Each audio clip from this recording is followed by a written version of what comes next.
May sikat na kanta ngayon na paulit-ulit kong naririnig sa radyo. Tungkol ito sa multo ng ating nakaraan. Mga ala-ala, desisyon at nating bersyon ng ating sarili na patuloy na sumusunod sa atin kahit na pilit na natin itong kinakalimutan. Malapit sa puso ko ang kantang yon dahil sobra akong nakarelate dito. May sarili din akong multo para itong anino na sumusunod sa akin kahit saan ako magpunta. Kahit ilang taon na ang lumipas, ito rin ang rason kung bakit naisipan kong i-share sa inyo ang istorya ko na matagal ko ring sinosolo. Tawagin niyo na lamang po ako sa pangalang Aldrin. 30 years old na po ako at nakatira sa isang probinsya na hindi ko na lamang po papangalanan dahil medyo confidential ang mga detalyeng ibabahagi ko sa inyo ngayong araw. Ang mga pangalan at lugar na mababanggit sa sulat kong ito ay pinalitan ko. Para na rin po sa safety ko at para na rin hindi magkasira-sira ang buhay ng mga taong involved. Papadudot aaminin ko na hanggang ngayon ay may mga gabing bigla-bigla na lamang pumapasok sa isipan ko ang isang bagay mula sa nakaraan ko. Tungkol ito sa kababata kong itago na lang natin sa pangalang Yana. Grade 5 kami noon nung una kaming nagkakilala. Bagong transfer lang siya sa school namin, papadudot. Maganda siya, mistisa, may lahing Amerikano. Sa Pampanga kasi nakatira at nagtatrabaho ang nanay ni Yana at nagkaroon siya doon ng boyfriend na sundalong Kano. Noong nabuntis niya ito ay agad din siyang iniwan ng kanyang ama. Yun ang kwento niya sa akin noong bata pa lamang kami, papadudot.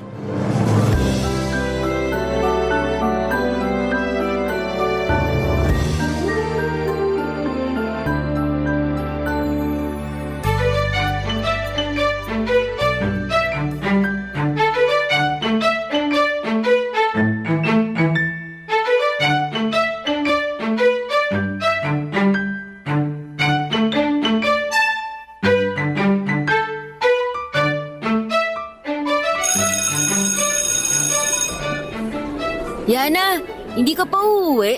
Hindi. Bakit naman? Hindi ka ba susunduin ng lola mo ngayon? Nasa palengke pa si Lola eh. Wala rin namang tao sa bahay kaya hindi na lang ako uuwi. Eh anong kakainin mo para sa pananghalian? May dala ka bang baon? Meron, pero kinain ko na kaninang recess. Paano yan? Wala ka nang kakainin ngayon yan. Hindi naman ako gutom eh. Ikaw, may baong ka ba? Meron, bakit? Hati na lang tayo. Ayoko nga. Konti lang yung nilutong ulam ni mama para sa akin eh. Sakto lang yun para sa akin. Sige na, binigyan pa kita ng papel kanina nung nag-quiz tayo eh. Isang piraso lang naman yun, tsaka papalitan ko naman yung papel mo kapag nakabili na si mama ng bago kong papel. Damot naman, konti lang naman eh. Ayoko nga. Bakit mo kasi kinain yung baon mo nung recess? Eh wala akong pambili ng pagkain eh. Hindi ka ba binigyan ng lola mo ng baon pambili ng merienda? Meron siyang binigay na pera pero binili ko yun ng text. Text na naman. Kasalanan mo naman pala kaya ka walang makain eh. Asa na yung text mo? Laro tayo mamaya. Wala na, ubus na. Natalo ko kanina eh. May daya siguro yung pamato ng grade 6 na nakalabang ko. Ang galing eh, hindi matalo-talo. Ano ba yan? Nagsayang ka lang ng pera. Bibili-bili ka ng text, hindi ka naman pala marunong maglaro. Bukas, babawiin ko yung mga natalo sa akin. Bibili ulit ako ng text. Tapos kakainin mo na naman yung baon mo sa pananghalian. Tapos sa akin ka makikihati kapag wala ka ng makain. Babalatuhan na lang kita pag nanalo ako. May secret yan eh. Pinagdidikit nila yung dalawang text para hindi matalo. Bigyan mo ako ng text mo mamaya pag dikitin natin yung pamato mo para manalo ka. Madaya ka rin pala, bawal yun. Sabi ni nanay, hindi bawal ang pandaraya. Diskarte daw yon para mas mapadali ang buhay. Mali ang nanay mo, hindi maganda ang mandaya. Eh di kung ayaw mo, wag mo. Ako na lang gagawa bukas. Asan pala yung nanay mo? Bakit hindi ko siya nakikitang sinusundo ka? Puro lola mo yung nagpupunta rito sa school eh. Paano ako susunduin ni nanay wala naman siya dito? Nasa Pampanga yun. Ano namang ginagawa niya sa Pampanga? Ano pa ba? Di kasama yung boyfriend niya. Boyfriend? Siya ba yung tatay mo? Hindi, iba yun. Yung tatay ko, ex niya, sundalo. Wow! Sundalo tatay mo? Nakita mo ba siya? Malaki ba yung baril nila? Hindi ko na makilala yun eh. Nung nanganak daw si nanay, hindi pa raw nagpakita sa kanya yung tatay kong yun. Sabi ni nanay, isipin ko na lang na patay na yung tatay ko. Bakit naman? Ewan ko. Basta, hindi na raw siya babalik sa buhay namin kaya naghanap na lang siya ng bagong boyfriend. Kaya niya ako pinadala dito kasi ayaw sa akin ng boyfriend niya. Bakit naman ayaw niya sa'yo? Hindi niya kasi ako mautusan eh. Palagi ako inuutusan noon, hindi ko naman sinusunod. Tapos nagalit siya sa akin, kinausap niya si nanay para pauwiin na lang ako dito sa probinsya para daw wala na silang problema. Grabe naman, kawawa ka naman pala. Wala kang tatay, iniwan ka pa ng nanay mo. Pareho naman silang walang silbi. Mas magandang si Lola na lang kasama ko, mas mabait siya. Dahil kawawa ka, sige na, hati na tayo sa baon ko. Talaga? Oo, Ano bang ulam mo? fried chicken. Pero isa lang to eh, kaya hati na lang tayo.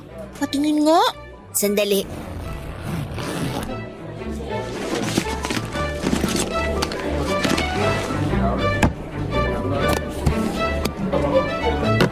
Ayan! Wow, akin na to ha. Teka lang, sabi ko hati tayo dyan eh. Bakit mo kinuha? Palit na lang tayo ng ulam. May natira pa akong adobong sitaw dun sa baunan ko. Hanapin mo na lang sa bag ko. Bye-bye! Yana, akin yan eh.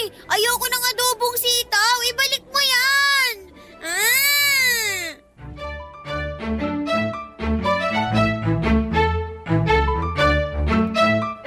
Hindi nabiyayaan ang magandang buhay ang pamilya ni Yana.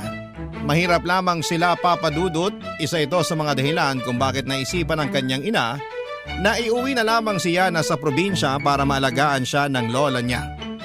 Matapos noon ay bumalik din kaagad sa Pampanga ang kanyang ina at simula noon ay wala na siyang balita pa mula rito.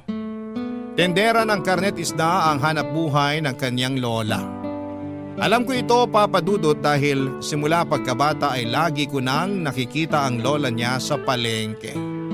Suki kasi siya ng pamilya namin na may sariling babuyan. Kami ang karaniwang pinagkukuhanan ng karne sa lugar namin at ang negosyong yon ng pamilya namin ang bumuhay sa aming magkakapatid. Mas naging close kami ni Yana dahil kapag walang pasok ay lagi kaming nasa palengke. Sinasamahan ko noon ng tatay ko kada 3:00 ng madaling araw para mangatay ng baboy.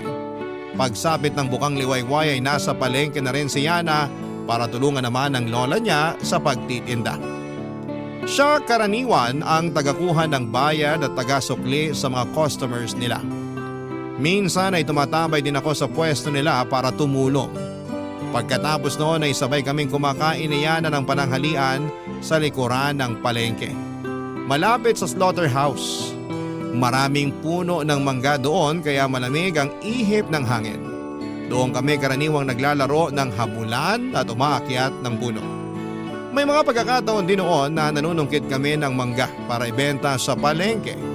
Ang baryang na pagbebentahan namin ay binibili namin ng mga laruan sa store na nasa tapat lang din ng palengke. Tumagal ang naging pagkakaibigan namin ni Yana, Papa Dudut. Hanggang sa nagdalaga at nagbinata kami. Pagsapit namin sa kolehiyo ay biglang bumalik sa probinsya ang nanay ni Yana dalang isang masamang balita, Papa Dudut.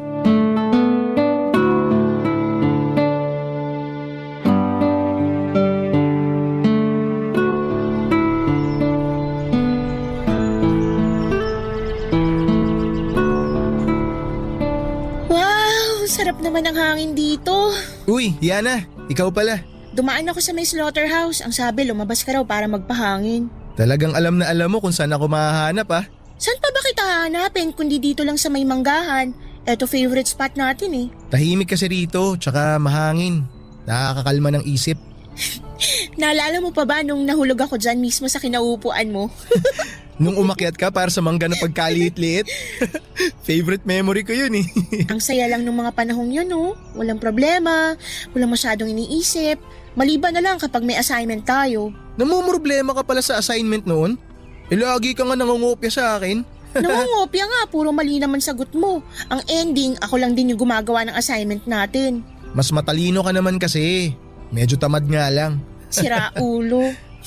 Pero bakit ka pala naparito? Akala ko ba may lakad ka ngayon? Wala, hindi ako natuloy. May natanggap akong tawag kanina eh. Tawag? Kanino naman? Sa nanay ko. Tinawagan ka niya? Himala ah. Bakit naman daw? Anong meron? Gusto niya akong pabalikin sa Pampanga. Ha? Pero bakit daw? Wala na raw siyang trabaho. Kailangan daw niya ako doon. Kailangan niya tulong ko. Anong tulong naman yun? Huwag mo sabihin sa akin na kaya ka pupunta doon para magtrabaho para sa nanay mo ha? Parang gano'n na nga. Ako na lang daw yung pag-asa niya. Ewan ko. Hindi ko siya maintindihan eh. Paano yan? Malapit na tayong graduate. 1 taon na lang oh. Sinabi ko rin yan sa kanya kanina pero ang sabi niya, kaya raw ako nag-aaral para makapaghanap ng trabaho. Pero ngayon may trabaho na raw siyang nahanap para sa akin. Hindi ko na raw kailangan mag-aral. Ibang klase rin yung pag-iisip ng nanay mo ah. Sayang naman kung di mo tatapusin pag-aaral mo. Wala akong magagawa. Nanay ko na nagdesisyon eh. Meron kang magagawa. Huwag kang pumayag sa gusto niya. Tapos ano, titigil siya sa pagpapadala ng pera dito sa probinsya? Paano si Lola? Paano ako? Sa kanya kami nakaasa ngayon. Alam mo namang matanda na si Lola kaya hanggang umaga na lang siya nagtitinda dito sa palengke. Ano bang magiging trabaho mo doon kung sakali? Kung ano yung dating trabaho ni nanay. Para bang sa akin niya na ipapasa yung corona. Ano ba trabaho ng nanay mo? Basta, wag mo nang alamin. Bali papayag ka sa gusto ng nanay mo? Pupunta ka talaga ng Pampanga? Katulad nga ng sinabi ko, kahit ayoko, wala akong magagawa. Eh paano naman ako? Anong paano ka? Mamamatay ka ba kapag nawala ako? Sira ulo ka talaga. Hindi ako mamamatay pero mamimiss kita syempre. Ako rin. Nasanay na ako sa buhay ko dito eh. Nasanay na ako na lagi kang kasama. Ikaw lang yung kaibigan ko kaya paniguradong mamimiss din kita. Kailan naman alis mo? Next week na. Agad-agad? Eh pasok pa tayo ah. Magda-drop out na ako this week. Ay, di man lang to pinag-isipan ng nanay mo. Sayang, sobrang sayang Yana. Wala eh, ganyan talaga ang buhay. Alam na ba to ng lola mo? Oo, pinuntahan ko siya kanina sa pwesto niya bago kita hinanap. Anong sabi niya? Ayaw din sana niya pero wala rin siyang magawa eh. Si nanay ang nagsusustento sa amin ngayon kaya siya ang masusunod. Alam mo naman si Lola, medyo marami ring utang yun. May utang pa nga siya sa inyo, di ba? Kung ganun, wag na tayo magsayang ng oras. Sulitin na natin tong mga araw na magkasama tayo. Ano naman gagawin natin? Halika, sumama ka sa akin.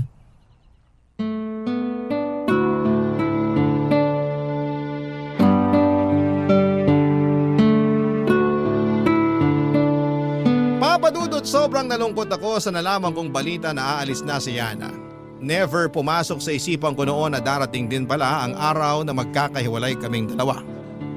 Kung may kapangyarihan lang sana akong pigilan ang pag-alis nito ay yun na ang ginawa ko.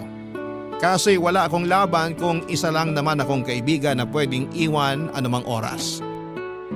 Sa kabila ng lahat na nararamdaman ko, hindi ko yon pinaramdam kay Yana. Hindi rin naman kasi ako sanay magpakita ng emosyon sa kanya. Kilala niya ako bilang mapang-asar na tao at yon ang gustong gusto niya sa akin. Yun lagi ko siyang inaasar at tinutokso. Kaya kahit mabigat ang dibdib ko habang binibilang ko ang mga nalalabing araw namin na magkasama ni Yana ay hindi ko ipinakita sa kanyang malungkot ako. Ang ginawa ko ay sinulit namin ang mga araw na magkasama pa kami. Lagi kaming tumatambay sa may manggahan tuwing hapon at sabay naming pinapanood ang pagdilim ng kalangitan.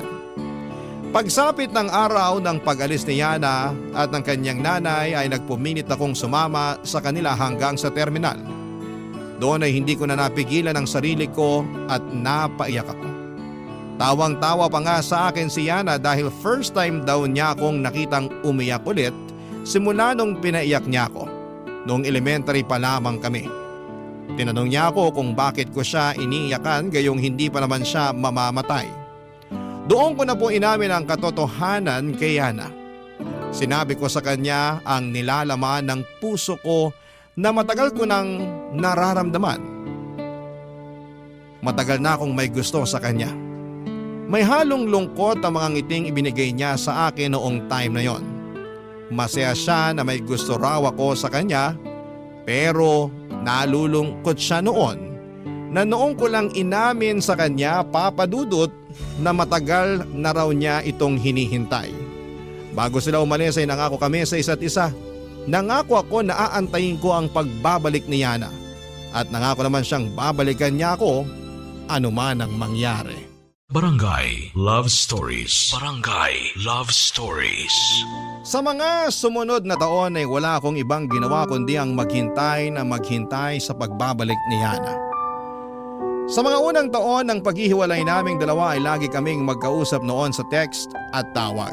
Kapag may time ay nagpupunta kami sa computer shop para doon mag-video call. Hindi kami magkasintahan pero parang gano'n na rin ang turingan namin sa isa't isa ng mga panahong yon. Dahil alam naming pareho kami ng nararamdaman para sa bawat isa. Wala kaming label pero ramdam namin ang nilalaman ng mga puso namin. Sapat na yon para sa akin, Papa Dudut.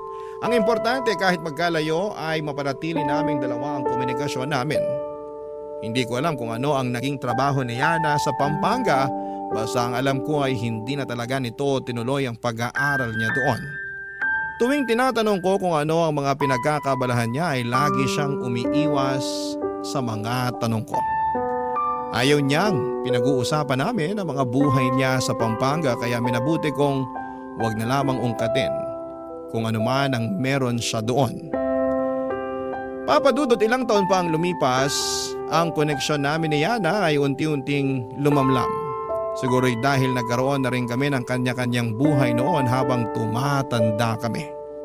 Bigla na lamang tumigil ang pag-uusap naming dalawa nang hindi ko namamalayan. Papadudot sinubukan ko siyang hanapin sa Facebook noon pero hindi ko nahanap ang account niya. Pansamantalang nawala sa isipan ko si Yana sa mga sumunod pang mga taon habang binubuo ko ang panibagong chapter ng buhay ko. Hanggang sa isang araw, bigla na lamang nagpakita si Yana sa akin matapos siyang umuwi sa probinsya dahil namatay ang kanyang lola, Papa Dudut.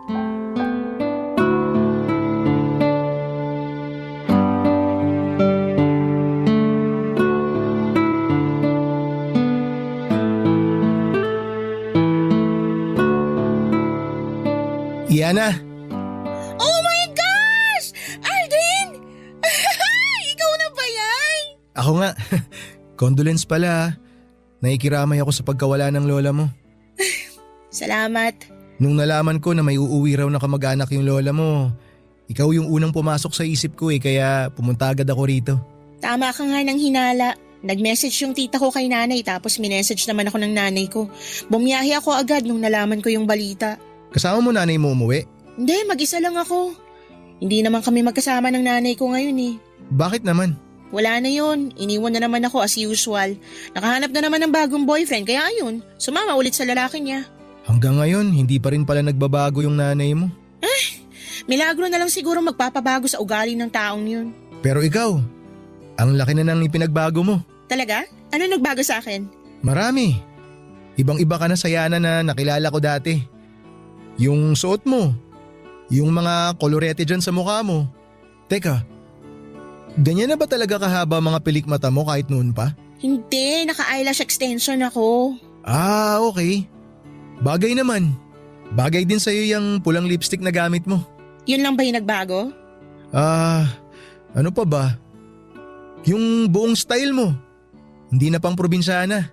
Medyo revealing ka na nga manamit ngayon, no? Tsaka mas gumanda ka. It's so zero naman to. Pero totoo rin naman na marami nang nagbago sa akin simula nung tumira ako sa Pampanga. Hindi na ako katulad nung dati. Sa dami ba naman ng pinagdaanan ko sa buhay? Kung ano man ako ngayon, hinulma ako ng mga problemang dinanas ko the past years. Anong klaseng mga problema naman yan kaya ganito ang kinalabasan mo? Basta, wag na natin balikan yung mga yon. Past is past. Ang mahalaga, nagkita na ulit tayo. Ano, kumusta naman? May girlfriend ka na ba? Wala pa nga eh. At bakit naman? As in, simula nung nagkahiwalay tayo? Wala ka pa naging girlfriend? Wala pa. Dakilang no girlfriend since birth ako. Seryoso nga? Ay, wag mo sabihin Judin ka. Major plot twist yun kung sakali. Mukhang hindi naman ako magkakaganon. Straight ako. Mas barako pa nga ako sa barako. Eh bakit? Parang nakalimutan mo na yata yung mga pangako natin noon ah. Pangako? Ano naman pangako yun? Di ba? Nag-promise ka na babalikan mo ko tapos nag-promise naman ako na aantayin kita. Ah, yun ba? Hindi ko naman alam na seryoso pala yun. Kaya ka ba never nagka-girlfriend dahil doon? Ganun na nga. Oh my gosh, Aldrin! Di ba sabi ko naman sa'yo noon, bago ka umalis, may gusto ko sa'yo. Hanggang ngayon? Halos 10 taon na yung lumipas, hanggang ngayon ba? Ganun pa rin yung nararamdaman mo sa akin kahit na matagal na panahon na tayo hindi nagkakausap? Oo, bakit? May masama ba dun? Wala naman, pero grabe, ibang klase ka. Naghintay ka ng ganun katagal. Wow, saludo ako sa iyo sa katatagan mo ha. Ikaw ba? Ganun pa rin ba ang tingin mo sa akin? Marami nang nagbago, Aldrin. Hindi na tayo katulad noon. Totoy at Neni pa tayo noon eh. Hindi pa fully matured ang pag-iisip natin. Ibig bang sabihin, nagbago na yung nararamdaman mo sa akin? Ang dami ko ng pinagdaanan sa buhay, sobra. Kung ano man yung mga nangyari nung nandito pa ako, nakalimutan ko na yung mga yun. Ganun ba? Pero may boyfriend ka na ba? Sa ngayon? Wala, single ako. Natatawa ako sa'yo, ang loyal mo ha. May mga tulad mo pa rin palang loyal hanggang ngayon. Akala ko kasi lahat ng lalaki manloloko na eh. Parang ang dami mo nang naranasan sa buhay para isipin yung ganyan ah. Ay nako, kung alam mo lang. Alika, pumasok ka muna. May merienda dun sa loob. Doon natin ituloy yung tsikahan natin. Sige.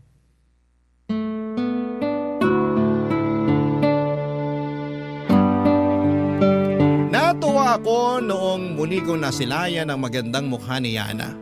Pero noong nalaman kong 5 araw lang ang itatagal nito sa amin ay nakaramdam din ako ng kalungkutan. Pero hindi yon ang pinairal ko, Papa Dudut. Sa halip ay ginawa ko ang lahat para hindi masayang ang 5 araw na ipinagkaloob para makapagsama ulit kaming dalawa. Halos 10 taon din ang lumipas simula nung nagkahiwalay kaming dalawa at nang muli kaming nakapag-usap ay para bang nanumbalik ang lahat ng alaala ng nakaraan. Bigla ko siyang na-miss. Ang dating Yana na paborito kong inaasar, sa mga sumunod na araw pagkatapos ng trabaho ay dumiretso ako kina Yana para tumulong sa lamay ng kanyang lola. Pagkatapos noon ay buong magdamag kaming nagkakwentuhan tungkol sa buhay-buhay. Wala akong pakialam kahit puyat ako kinabukasan sa trabaho. Ang mahalaga ay wala akong nasasayang na oras kasama si Yana. Sa huling araw ng burol ng lola ni Yana ay nagulat ang lahat noong isang malaking politiko ang dumalaw para makiramay. Dala ang isang malaking bulaklak kung saan ay nakasulat ang pangalan nito at may dala ding mga photographer. Doon pa lang ay nagets ko na kung bakit siya nandun. Sakto kasing eleksyon noong mga panahong yon at malaking oportunidad ang pagdalaw niya sa lamay para mapabango ang pangalan nito. Ilang oras ding nag-usap ang politiko na yon at tumatakbo sa pagka-congressman. Pagkaalis nito ay abotenga ang mga ngiti ni Yana. Nang tanungin ko siya kung bakit ay isang magandang balita raw ang ibinigay sa kanya ng nasabing politiko, Papa Dudut.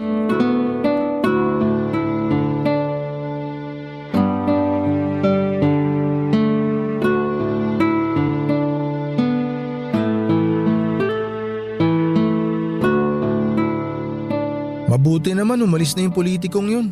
Akala ko dito na siya matutulog eh. In fairness, ang bait niya ha. Dami namin pinag-usapan. Sus! Pumunta lang naman dito yun dahil sa isang bagay. Ano naman yun? Siyempre, eleksyon. Nagpapabango ng pangalan. Oo nga no. Sa bagay, hindi naman sila close ni Lola para bisitahin niya ng ganun.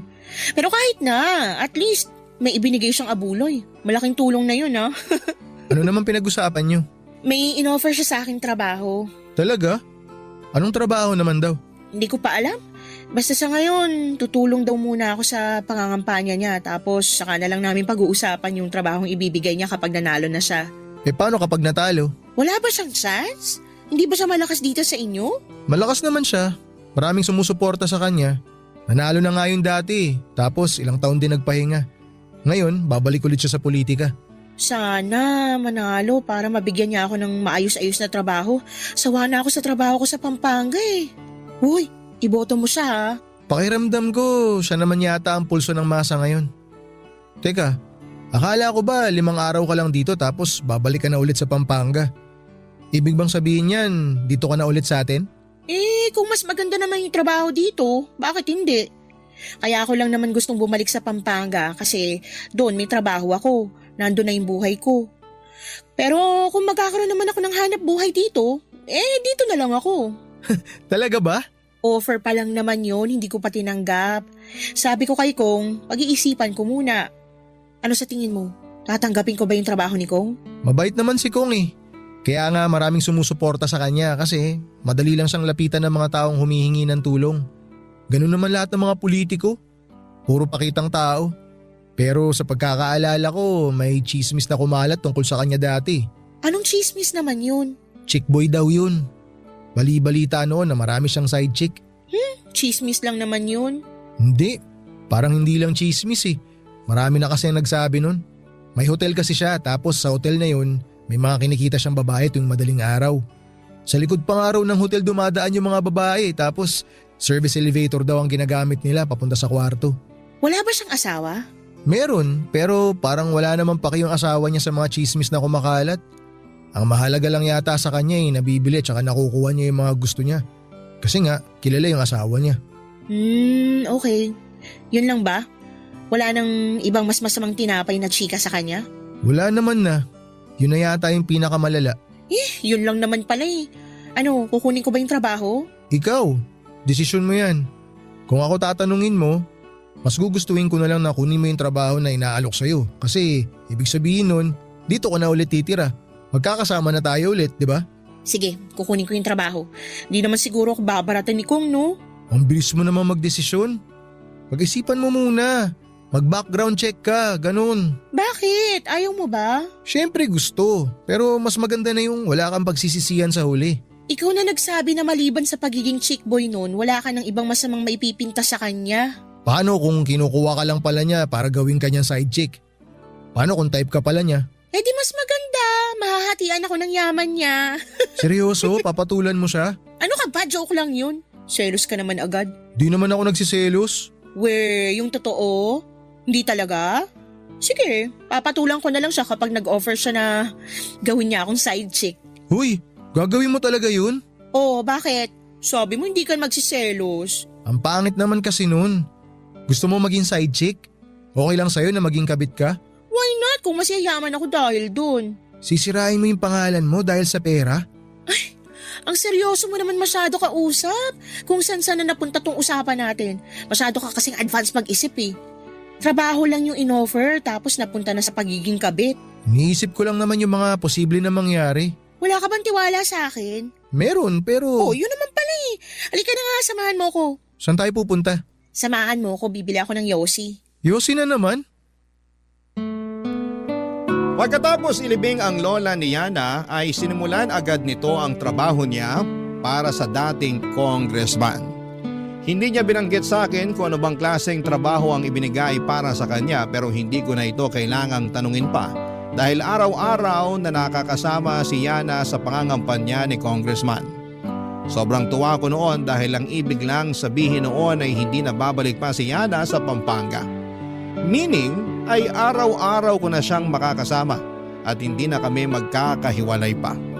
Yon ang inakala ko.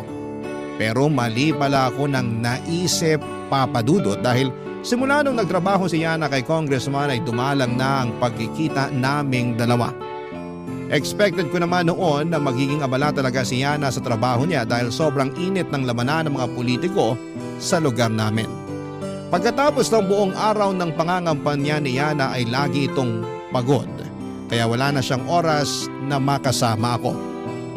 Pero noong natapos ang eleksyon at nanalo si congressman ay nagpatuloy pa rin ang trabaho ni Yana sa politikong yon.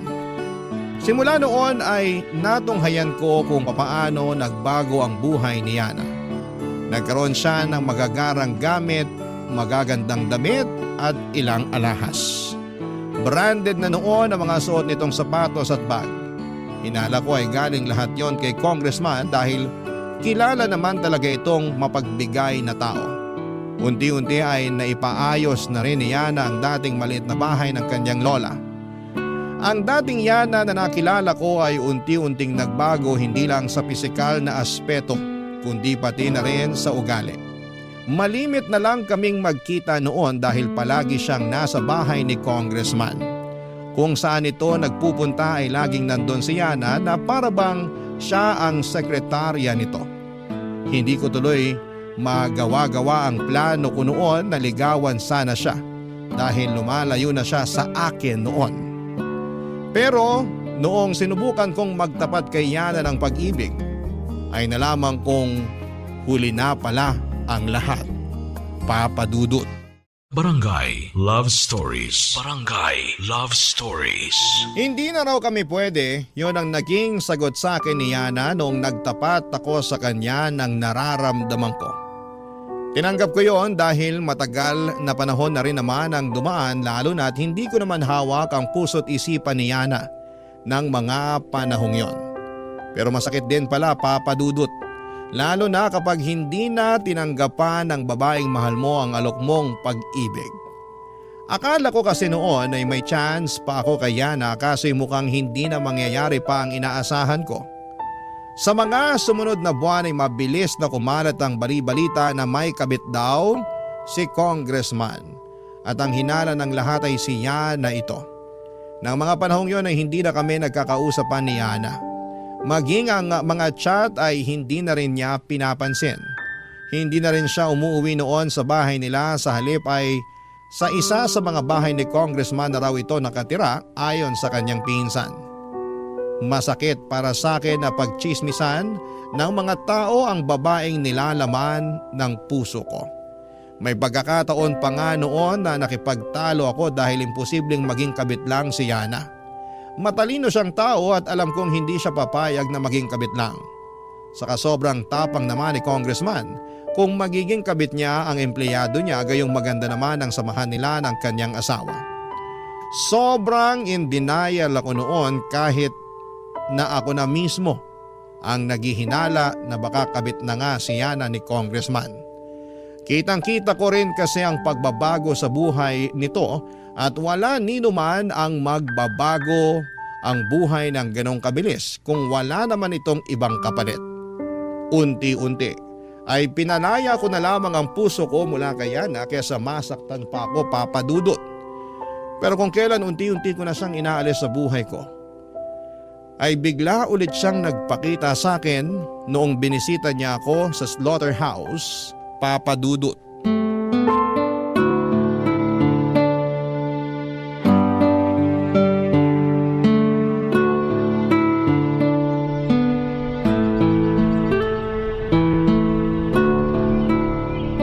Aldrin! Yana, anong ginagawa mo rito? Sabi na nga ba, dito pa rin talaga kita mahahanap eh. Talagang paborito mo tong lugar na to, no? Sinusulit ko lang tong lugar na to. Sa susunod na buwan kasi puputulin na nila lahat ng mga puno ng manggay. Ha? Bakit daw puputulin? Nabili na tong lupa rito. Mula dyan sa kinatatayuan mo hanggang sa kung saan madako yung mga mata mo. Ganun kalawak ang nabili ng bagong may-ari. Kaya di magtatagal, wala na akong tatambayan. Sino? Kilala mo ba kung sino nakabili? Ikaw ang nakakakilala sa kanya. Si Congressman? Siya nga. Gagawin daw niya tong subdivision. Ewan ko nga kung bakit dito pa niya napiling magpatayo ng subdivision ang lapit nito sa slaughterhouse. Di ang baho, hindi ba bawal magtayo ng mga kabahayan malapit sa slaughterhouse? Minsan di ko rin makuha kung ano tumatakbo sa isip nun . Ah, oo. Nabalitaan ko na plano niya magpatayo ng subdivision pero hindi ko inaasahan na dito pala yun. Wala na tayong magagawa dyan. Teka, may iba tayo. Grabe, ibang-iba ka na talaga. Hindi na nababagay yung itsura mo rito. Ako pa rin naman to kahit nag-iba na yung style ko. Talaga ba? Akala ko nga nakalimutan mo na ako . Pupuntahan pa ba kita rito kung nakalimutan na kita? Masyadong busy lang talaga nitong mga nakaraan kaya hindi na ako nakakalabas. Yung mga message ko, hindi mo ba natatanggap? Nababasa ko pero basta masyado lang talaga akong busy. Pero ano ngang meron? Ba't ka na pa rito? Wala, gusto lang kita makita. Yung totoo, hindi ka pupunta rito kung wala kang kailangan. Ang tagal na nating hindi nagkikita o nag-uusap man lang. Sigurado ako na may rason kung bakit bigla ka nagkaroon ng oras para pumunta rito. Oo, tama ka. May dahilan kung bakit ako nandito ngayon. May gusto ko itanong sa'yo. Ano yun? Tungkol saan? Samahan mo ko. Aalis tayo sa lugar na to. Ha? Ano sinasabi mo? Ayaw mo ba umalis dito? Magsimula ulit tayo ng bagong buhay sa ibang lugar na magkasama tayo. Saan naman tayo pupunta? Sa Pampanga, gamay ko ng lugar na yon. Madali lang bumuo ng buhay doon. Pero bakit? Anong pumasok sa isip mo? Bakit gusto mo nang umalis dito? Basta, wag mo nang alamin. Ikaw yung pinuntahan ko kasi alam kong ikaw lang ang mapapagkatiwalaan ko eh. Ikaw lang ang makakaintindi sa akin. Paano kita maiintindihan kung ayaw mo naman magpaliwanag? Sabi mo, pinagkakatiwalaan mo ako. Pero bakit hindi mo man lang masabi sa akin kung ano yung dahilan bakit gusto mo nang umalis bigla? Hindi ko pa ito makukwento sa'yo hanggat nandito tayo sa lugar na to. Sasabihin ko rin sa'yo ang totoo kapag nakaalis na tayo.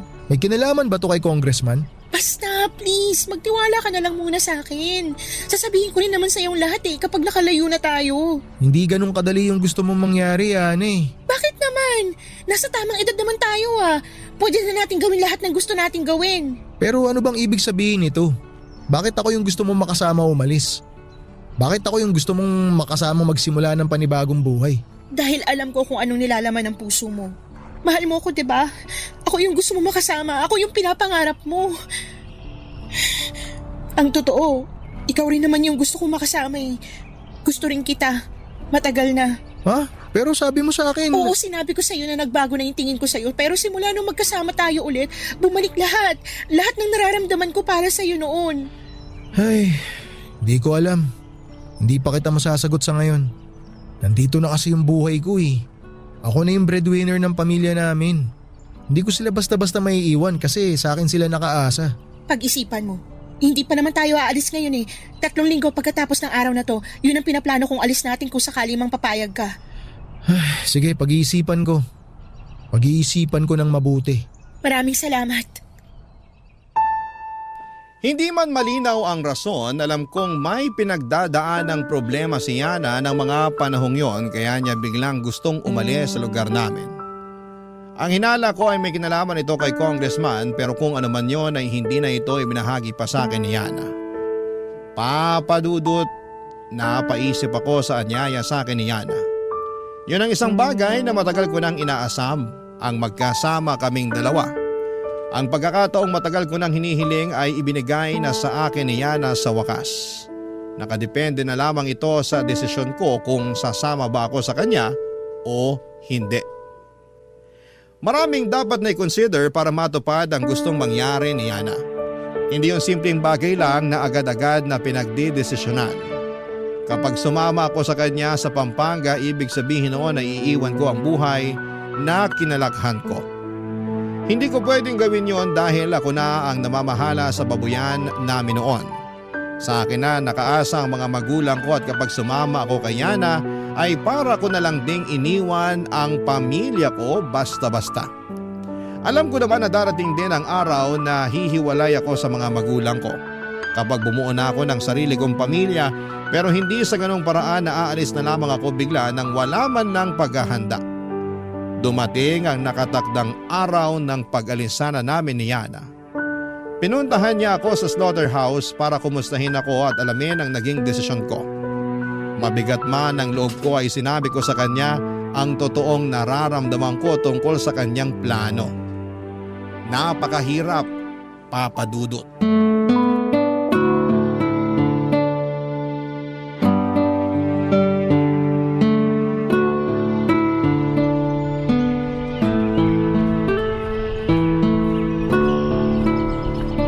Yana, pasensya ka na. Kababasa ko lang sa text mo. Katatapos lang kasi naming magkatay ng baboy. Okay lang. Sinadya talaga kita rito ng ganito kaaga. May kailangan ka ba? Ang aga mo naman yata nagpunta rito. Nakalimutan mo na ba yung napag-usapan natin? Tungkol sa pagpunta natin sa Pampanga? Ah, yun ba? Nakapag-isip ka na ba? Sasama ka ba sa akin? Pasensya ka na pero akala ko kasi hindi na matutuloy yun Bakit mo naman naisip na hindi na yun matutuloy? Nagme-message ako sa'yo pero hindi ka kasi nagre-reply kaya akala ko hindi natuloy. Pasensya ka na. Monitored kasing social media ko kaya hindi ako nakakapagbasa ng mga message eh. Monitored nino? Ni Congressman? Basta, wag mo nang alamin. So ano, bukas na yon. May desisyon ka na ba? Yana, sorry pero hindi kita masasamahan sa pagkakataong to. Di pa ako ready. Masyado maikli yung oras na ibinigay mo sa akin para magdesisyon. Marami akong kailangan i-consider eh. Ganun ba? Pasensya ka na talaga ha. Sana maintindihan mo na nandito na yung buhay ko. Sa totoo lang gustong gusto kita samahan. Gusto kita makasama eh pero hindi pa sa ngayon. Naiintindihan ko. Nakakadismaya lang kasi akala ko kaya mo. Yun pala, katulad ka rin ng iba na puro salita lang, kulang sa gawa. Ang hirap naman kasi ng sitwasyon natin. Bigla-bigla ka nalang nawawala tapos susulpot ka na parang kabuti. Hindi ko nga alam kung anong meron tayo ngayon eh. Mukhang walang kasiguraduhan tong kung ano man tayo. Kung alam mo lang, litong-lito ako sa sitwasyon natin ngayon. Hindi kita mabasa. Hindi ko alam kung anong tumatakbo sa isip mo. Sabi ko naman sa'yo na magtiwala ka lang sa akin eh. Pero sa akin ba? May tiwala ka ba sa akin? Bakit ayaw mo sabihin sa akin yung dahilan kung bakit nagkakaganito ka? Ano bang ginawa sa'yo ni Congressman? Bakit naging ganito yung buhay mo? Mas mabuti nang wala kang alam para hindi ka mapahamak tulad ko. Nasa alanganing ba buhay mo ngayon? Sabihin mo sa akin, baka matulungan kita. Yung tulong na inaasahan ko mula sa'yo, yun yung bagay na ipinagkait mo. Ako na lang makakatulong sa sarili ko ngayon, Aldrin. Matutuloy ka ba? Alis ka ba bukas? Kailangan. Hindi ko na kaya magtagal pa rito. Sinasaktan ka ba ni Congressman? Narinig ko yung kumakalat na chismis sa inyong dalawa. Hindi naman totoo yun, di ba? Mabait si Congressman. Wala siyang ginawang masama sa akin. Malaki ang naitulong niya sa buhay ko. Kung ganun, bakit gusto mong umalis dito? Hindi si Congressman ang problema ko. Ibang tao. Eh sino? Maiwan na kita. Teka lang, Yana. Ano? May sasabihin ka pa ba? Ito na ba yung huling pagkikita natin? Hindi ko alam. Sana hindi. Sana magkita tayo ulit sa future kung pagbibigyan ng tadhana. Antayin kita. Maaantay mo ba ako? Kung mangangako ka sa akin na babalik ka, aantayin kita. Wag na. Maganda ng buhay mo ngayon. Wag mo nang sayangin ang oras mo sa akin. Maghanap ka na lang ng ibang babae na babagay sa'yo. Hindi tayo para sa isa't isa, Aldrin. Kung ganun, pwede ba kitang mayakap? Kahit ngayon lang. Oo naman. Halika. Maraming salamat sa lahat Salamat na dumating ka sa buhay ko. Ikaw lang yung tanging nagbigay sa akin ng kasiyahan eh. Hindi kita makakalimutan. Mag-iingat ka. Kung sakali mang magbago ang isip mo, 6:00 ng gabi, yun ang alis ko. Aantayin kita hanggang sa umalis yung bus. Maiwan na kita. Alam kong panghihinayangatan ko ang naging desisyon kong yon, Papa Dudut. Alam ko, Papa Dudut, na hindi ko alam kung tama ba ang pinili ko o hindi. Pero noong araw na yon ay bago umalis si Yana ay gusto ko sanang magpaalam sa kanya. Pinuntahan ko siya sa terminal ng bus sa oras na sinabi nito, Papa Dudut. Kaso pagdating ko sa terminal ay hindi ko na nadatnan si Yana doon. Inilarawan ko si Yana sa isang guard para itanong kung nakaalis na ba si Yana at ang sabi ng gwardya ay hindi raw siya natuloy dahil sinundo raw siya ni Congressman at dinala pa uwi. Mula sa terminal ay nagpunta ako sa bahay nila Congressman at nagbabaka sakaling makausap ko si Yana. Kaso'y hindi nila ako pinagbigyan na makita siya. Sobrang kabado ako noon dahil malakas talaga ang hinala ko na kaya gustong bumalik ni Yana sa Pampanga ay dahil tinatakasan niya si Congressman. Ngayong nasa poder na siya ulit nito ay naisip ko na baka nasa panganib si Yana. Dumaan ang mga araw ay hindi ko na nakita pa si Yana. Hindi na ito sumasagot sa mga chat ko sa kanya. May nakausap akong trabahador ni Congressman at siya ang nagbalita sa akin na nasa abroad na raw si Yana dahil buntis ito at hindi si Congressman ang nakabuntis sa kanya kundi ang anak nito. Sobrang nasaktan ako sa mga nalaman kong balita. Pero ang mas masakit pa kesa doon ay never na po ulit kaming nagkita ni Yana simula noon, Papa Dudut. Ang mga nangyari sa buhay ko noong panahong yon ang patuloy na bumabagabag sa isipan ko hanggang ngayon. Marami akong pinagsisisihan sa mga desisyong ginawa ko noon. Naisip ko na kung hindi ko na lang sana sinuportahan si Yana sa pagtatrabaho nito kay Congressman ay baka masaya na ang buhay nito ngayon sa Pampanga. Kung sinamahan ko lang sana siyang tumakas noon ay baka masaya pa rin kaming magkasama hanggang ngayon.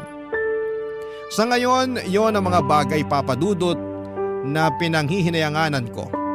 Kung sana'y naging matapang lamang ako noon, kung sana'y pinaglaban ko lamang ang pagmamahal ko kay Yana, sana'y wala ako sa sitwasyon ko ngayon. Dito ko na po tatapusin ang kwento ko, Papa Dudut. Nakakabitin man pero yun po ang mga totoong nangyari. Wala na akong balita pa kay Yana hanggang sa ngayon. Sa kabilang banda ay tahimik na po ang buhay ko. May isa na akong anak pero hiwalay sa asawa. Kung sakali mang magkita ulit kami ni Yana sa hinaharap ay sisiguraduhin ko pong isusulat kong muli sa inyo, Papa Dudut. Pero sa ngayon hanggang dito na labang po muna. Maraming salamat po, ang inyong forever kapuso at kabarangay, Aldrin. Magandang araw po sa inyo. Ako po si Esther at madalas po akong nakikinig sa Barangay LS tuwing naglalaba o naglilinis ako ng bahay. Palagi po akong natutuwa sa mga kwento na mga nagpapadala ng sulat sa inyo, Papa Dudut. Kaya naman naisipan ko na siguro'y panahon na para ako naman yung magpadala ng sulat sa inyo. 4 po ang anak ko at 3 sa kanila ay may pamilya na at naninirahan na rin sa ibang bansa.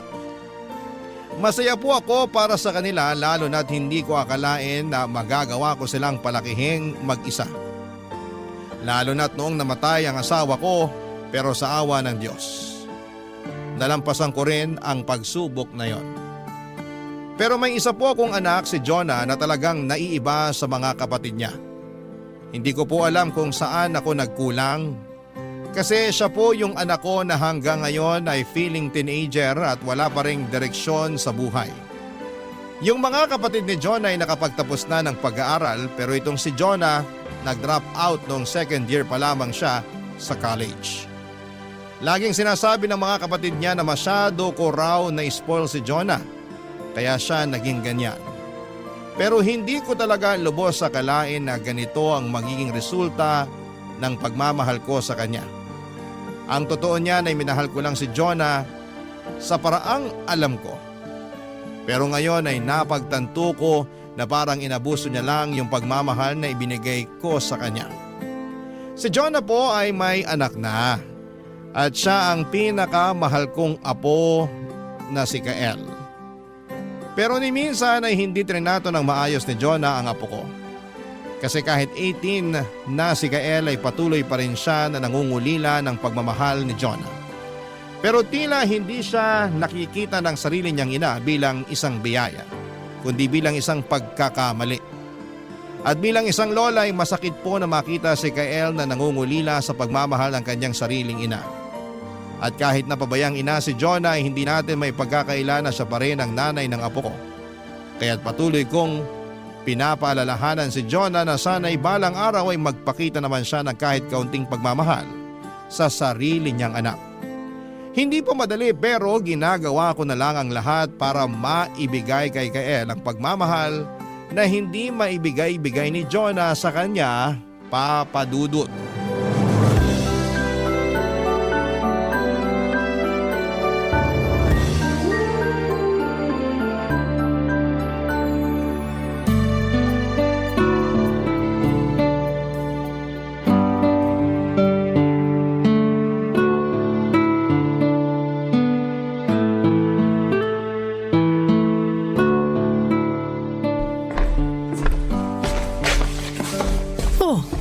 Opo. Anong ginagawa mo dyan sa kusina? At ba't kising ka pa? Lola, pinagtimpla ko lang po si Mami ng kape at naganda na rin ako ng makakain niya. Kasi sigurado akong lasing na naman yun pag uwi niya dito. Hindi mo na kailangan gawin yan. Gabing-gabi na Matulog ka na lang. Ako nang bahala sa Mami mo pag uwi niya. Lola, Ano yon? bakit pakiramdam ko? Ni minsan hindi ako minahal ni Mami. Ano ka ba? Hindi ba't pinag-usapan na natin to nung isang araw? Mahal ka naman ng mami mo pero Pero, kasi hindi pa nakaka-move on ng mami mo sa pagiging teenager. Kasi alam mo naman, maaga siyang nabuntis sa'yo. Pero ni minsan hindi naman ako nagkulang sa'yo, di ba? oo naman po. At damang-dama ko yung pagmamahal nyo.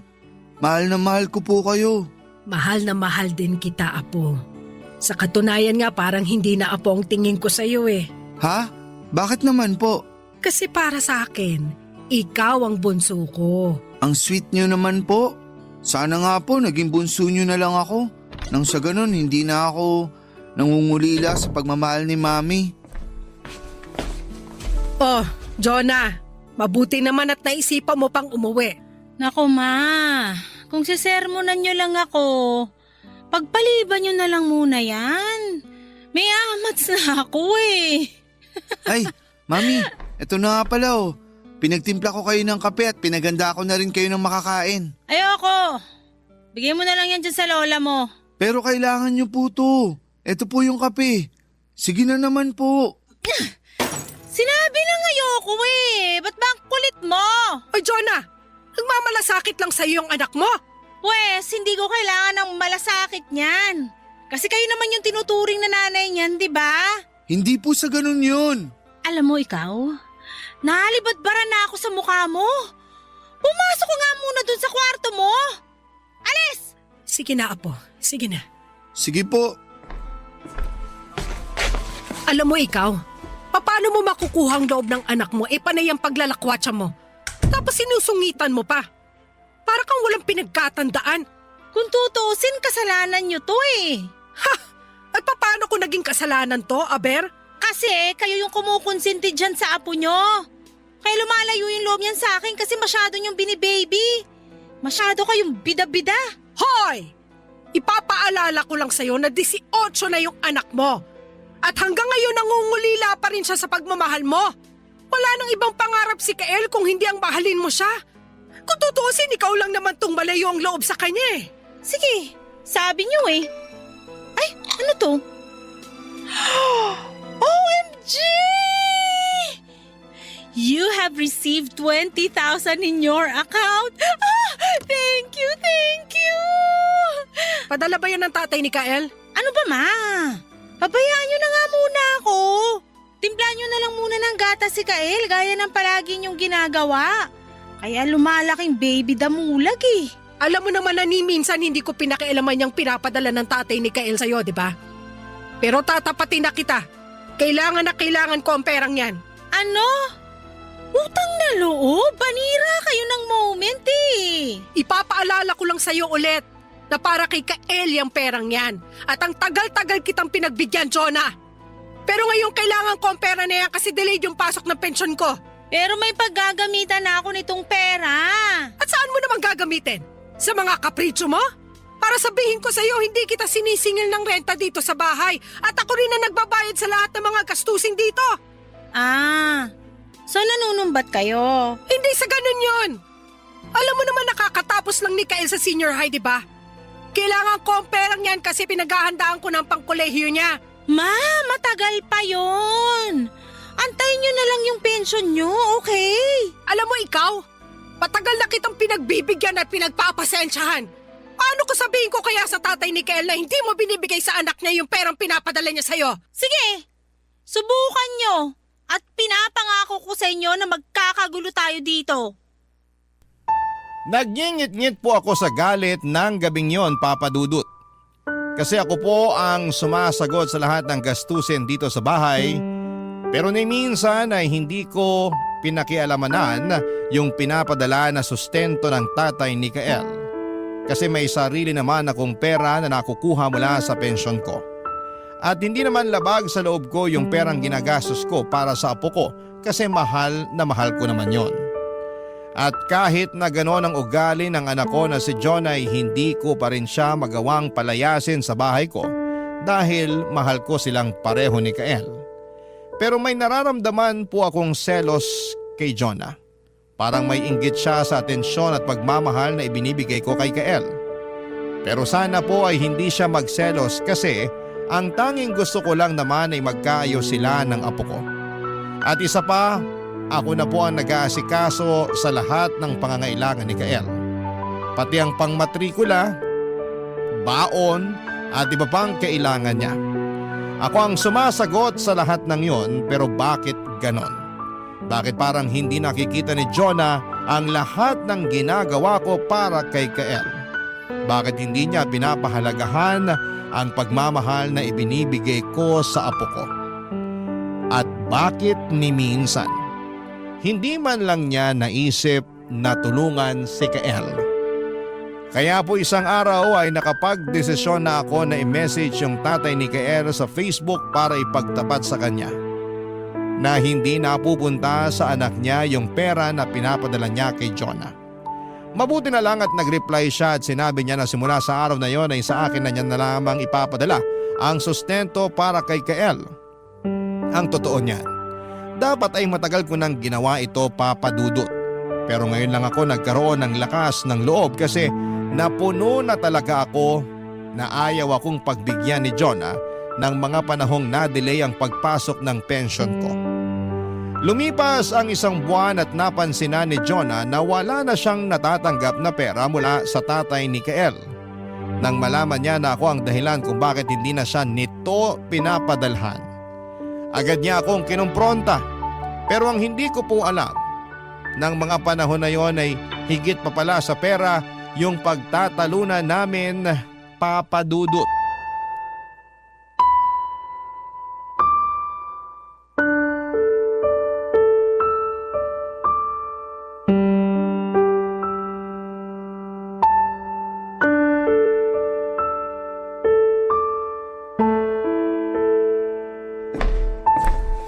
Jonah anak, ano yung ginagawa mo?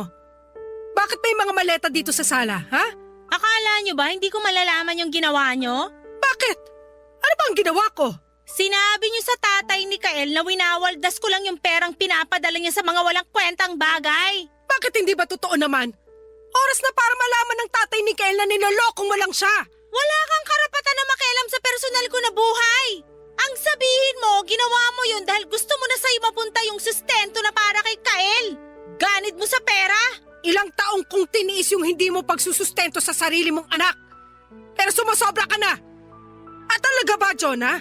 Ganid ako sa pera? Bakit? Ni minsan ba siningil kita para sa mga bayarin dito sa bahay? Hindi naman, di ba? Kaya hanggat dito ka nakatira sa bahay ko, ako ang masusunod, naintindihan mo? Hindi ko na kaya to. Nakikita mo yung mga maletang yan? Aalis na kami sa bahay mo at isasama ko si Kael. At saan ka naman pupunta, Aber? May boyfriend na ako. At siya na mag-aalaga sa amin ng anak ko. Ano? Hindi! Hindi ako makakapayag! Kung gusto mong lumayas, gawin mong mag-isa, pero hindi mo isasama ang apo ko! Alam mo, ang labo mo eh. Ikaw tong panay na reklamo na kesyo hindi ko inaalagaan si Kael. At ngayong bubukod na kami, nagre-reklamo ka pa rin? Hindi ko na alam kung saan ako lulugar. Kasi alam ko walang magandang patutunguhan to plano mo! Ang boyfriend na sinasabi mo, huhulaan ko, sa bar mo nakilala yan, no? Bihira, kung gusto mo magpakagaga, hindi na kita pipigilan pero wag na wag mo idadamay ang apo ko sa kagagahan mo! Wala ka nang magagawa kasi ako pa rin nanay ni Kael. At ako masusunod. Mami, Lola, bakit kayo nagsisigawan? Kael, kunin mo na yung mga gamit mo. Alis na tayo dito. Bakit? Saan po tayo pupunta? Nakahanap na ako ng magiging daddy mo at lilipat na tayo sa bahay niya. Ano? Ayoko! Ayoko, Mami! Dito lang ako kay Lola! Lola, pigilan mo si Mami, please! Kael, sasama ka sa akin sa ayaw at sa gusto mo. 18 years old na po ako! Ako ang magdidesisyon kung kanino ako sasama! At hindi po ako sasama sa inyo! Dito lang ako kay Lola! Hoy, Kael! Baka nakakalimutan mo na nanay mo pa rin ako. Pero ni minsan, hindi nyo naman ako tinuring na anak eh! Hindi ba't ang tingin nyo lang naman sa akin? Isang malaking pagkakamali? Yan ba sinasabi sa'yo ng lola mo? Kita mo na, ma? Bine-brainwash at pinag-aaway mo kami ng anak ko? Wala kang kasing sama! Alam ng Diyos na kung may gusto man dito na mag-aayos kayo ng anak mo, ako yon! Basta, hindi ko iiwanan si Lola! Gusto mo ba talagang malaman kung anong ginawa niyang lola mo? Siniraan niya ako sa tatay mo. Kaya ngayon yung tatay mo sa kanya na pinapadala yung perang para sa'yo. Gahaman at ganid sa pera yung lola mo. Pareho niya tayong tinraidor. Hoy, Jonah! Ang kapal-kapal na mukha mo para siraan ako sa apo ko! Ayoko sanang sabihin to. Pero Kael, alam mo ba na buwan-buwan nagpapadala ng sustento ang tatay mo para sa'yo? Pero itong mami mo, wala nang ibang ginawa kundi gamitin yung perang yon para sa mga kapritsyo niya. Ano po? Bakit hindi niyo sinabi sa akin to? Eh kasi regular naman na pumapasok yung pensyon ko buwan-buwan. Pero noong nakaraan, nadali ng konti ang pensyon ko at ayaw akong bigyan ng pera ng mami mo. Kita mo na? Ganid sa pera tong lola mo? Hindi lang napagbigyan, nagkaganyan na? Napaka-ingrata mo! Hindi ko lubos akalain na dadating ang araw na sisiraan ako ng sarili kong anak. Gusto mong lumayas? O yan! Lumayas ka dito pero wag na wag mong idadamay ang apo ko! Sinusumpa ako sa inyo na simula sa araw na to, hinding-hindi nyo na kami makikita ni Kael. Kael, halika na! Lola! Apo, ayoko sanang gawin to.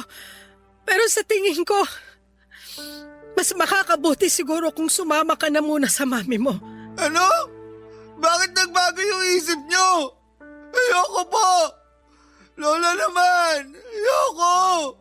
Parang awa niyo na! Huwag niyo akong ipamigay! Maniwala ka, hindi kita pinapamigay at ginagawa ko rin to para sa iyo. Diyan ka lang. Kukunin ko lang yung mga gamit mo sa kwarto. Siguro po ay marami sa mga kabarangay ninyo ang magtataka kung bakit bigla akong pumayag na sumama si Kael kay Jonah. Ang totoo po niyan, kahit alam kong immature at responsable si Jonah ay hinding-hindi po nawala yung kagustuhan ko na magkaayos sila. Kaya kahit masakit po sa akin ang nangyari, tiniis ko na lamang kasi naisip ko na baka eto na yung pagkakataon na makabawi si Jonah sa mga pagkukulang niya kay Kael. Ang totoo po ay iyak ako ng iyak nung umalis sila Jonah at Kael. Hindi po kasi ako sanay na pareho silang wala dito sa bahay. Pero sinabi ko na lamang sa sarili ko na para din ito sa ikabubuti ng lahat. Matanda na si Jonah at oras na para bumukod siya. At siguro'y panahon na rin para kay Kael na magkaroon ng isang kompletong pamilya.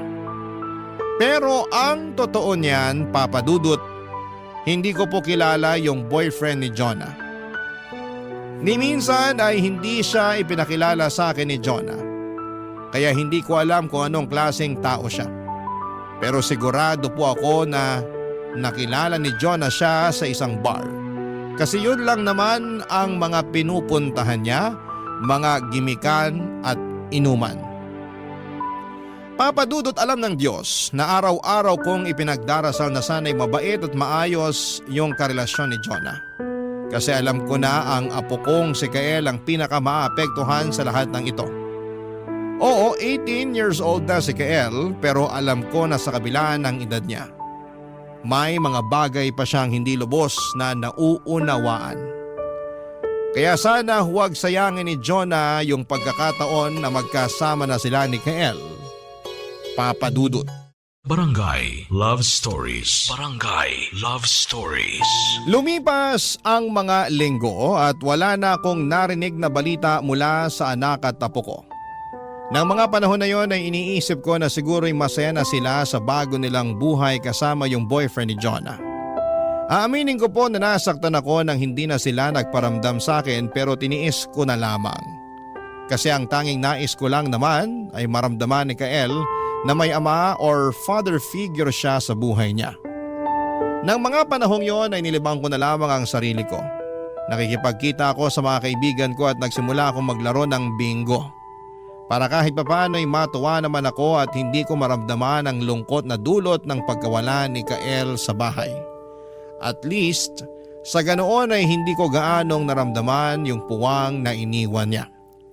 Aaminin ko rin po, Papa Dudut, na hindi ko gaanong nami-miss si Jonah. Pero yung apo kong si Kael, yun talaga ang nami-miss ko. Siguro nga ganito lang kaming mga lola, mas malalim ang pagmamahal at pag-aalaga namin sa mga apo namin kesa sa mga anak namin.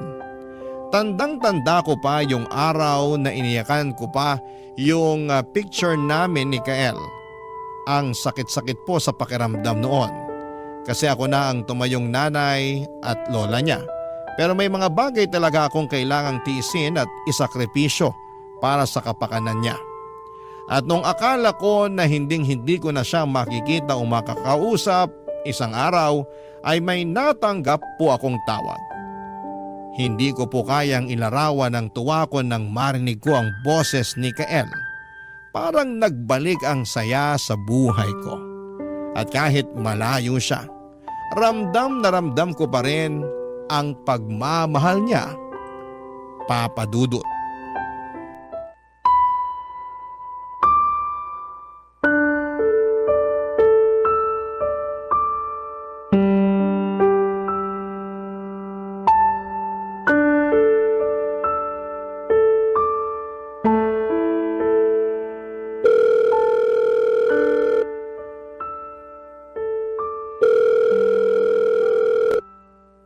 Hello, Apo? Lola! Ay, salamat sa Diyos at tinawagan mo rin ako sa wakas. Kumusta ka na? Ayos lang naman po ako. Miss na miss ko na po kayo, Lola. Ako rin, Apo. Alam ng Diyos kung ilang beses kong pinagdasal na sana balang araw magparamdam ka sa akin. At ito na nga yung matagal ko ng pinagdadasal. Nagkatotoo na rin sa wakas. Pasensya na po kayo kung matagal-tagal na rin tayong hindi nakakapag-usap ha.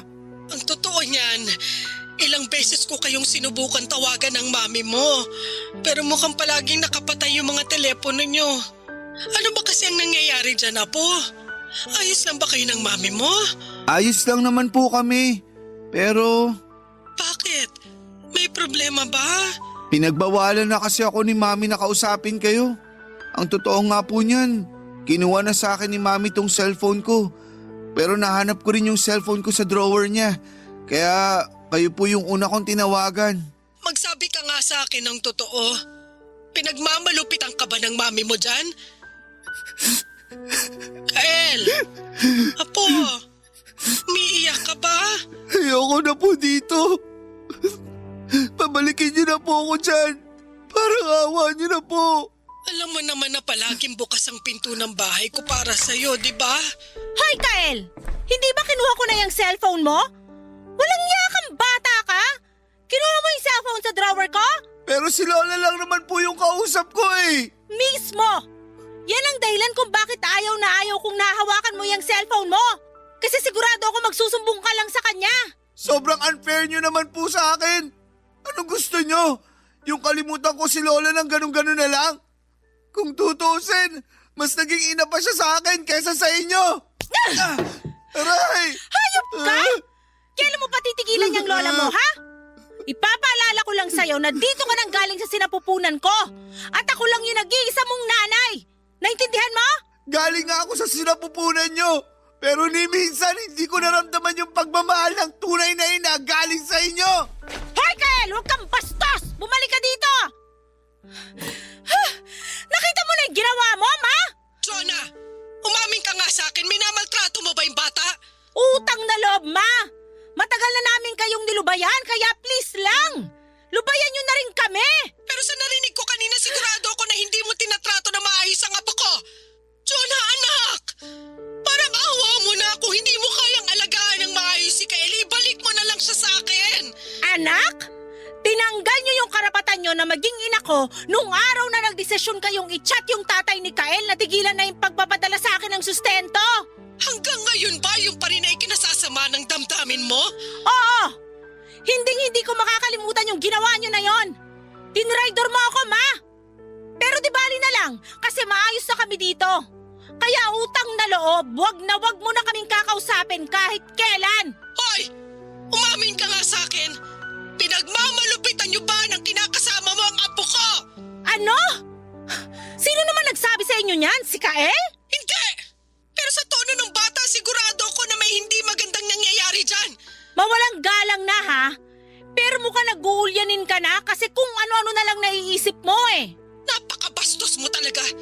Alam mo, sa inyo magkakapatid, ikaw ang pinakabastos sa pinakawalang modo. At ikaw naman ang pinakawalang kwentang nanay. Sinusul sinusulsulan mo yung anak ko para kamuhi anak ko? Hoy, babae! Kung kinamumuhian ka man ng anak mo, kagagawan mo yon. Huwag mo sa akin ibuntong lahat ng mga pagkukulang mo kay Kael. Kasi kung tutuusin, ako ang pumuno sa puwang na iniwan mo sa sarili mong anak. So ngayon, sinusumbat mo sa akin lahat ng naitulong mo sa amin. Huwag kang mag-alala, mayaman yung kinakasama ko at isasampal ko sa pagmumukha mo yung bawat sentimo na ginastos mo sa amin. Kung nandito ka lang sa harapan ko, malamang kanina pa kita nasampal. Bakit? Hindi ba totoo? Mukha ka naman talagang pera. Kunwari ka pang mabait pero ang totoo, iniisahan mo na kami. Naku, sigurado ako na nagpapadala pa rin ng pera yung tatay ni Kael sa'yo hanggang ngayon. Oo! At iniipon ko yung perang pinapadala niya dahil balang araw ibibigay ko rin to kay Kael.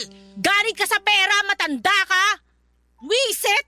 Isaksak mo lahat ng yan sa baga mo at magpakasasa ka sa pinadadala ng tatay ni Kael. Sobra po akong naiyak sa mga sinabi ng anak kong si Jonah Papadudut. Alam ko namang hindi ako naging perpektong ina sa kanya pero hindi ko po akalain na ganon pala kasama yung tingin niya sa akin. Para akong hihimatayin sa mga salitang binitawan niya noong nag-usap kami. Ang totoo po niyan, mas lalo lang akong na-depress kasi ngayon ay parang kumbinsido na ako na hindi maganda ang kalagayan ni Kael sa nanay niya at sa kinakasama nito. Sinubukan ko po silang tawagan at i-text pero pareho na silang hindi makontak. At ang mas masakit pa dyan, hindi ko alam kung saan sila nakatira o kung saan ko sila hahanapin. Sa puntong ito ay wala na akong pakialam kay Jonah. Ang tanging nais ko na lamang ay ang makausap at makasama ang apo ko na si Kael. Pero hindi ko talaga alam kung paano ko siya muling makakausap. Lumipas ang mga buwan at dumating na ang panahon para mag-enroll si Kael sa college. Lalo ko pong na-miss si Kael kasi ako po yung lagi niyang kasama tuwing nagpapa-enroll siya. Ako po yung laging tumututok sa mga schedule at mga kailangan niyang asikasuhin sa eskwelahan. Pero ngayon ay wala na akong magawa kasi nasa piling na siya ng tunay niyang ina at hindi ko na alam kung ano ang nangyayari sa kanya. Mas lalo ko pong nararamdaman na nade-depress na ako kasi kahit lumalabas-labas ako kasama ang mga kaibigan ko at tuwing nagbibingo kami ay hindi ko pa rin maiwasang maisip at maalala si Kael. Parang kahit na anong gawin ko para ilihis ang isip ko ay nananatili pa rin yung pag-aalala ko sa apo ko. Hindi ko maiwasang maiyak kasi palagi siyang sumasagi sa isipan ko. Hindi man siya nanggaling sa sinapupunan ko, pero galing naman siya sa puso ko. Pero papadudot sobrang sayo ko po kasi isang araw habang naglilinis ako sa labas ng bahay, dumating ang isang bisita na hindi ko inaasahan na dadalawin ako, papadudot.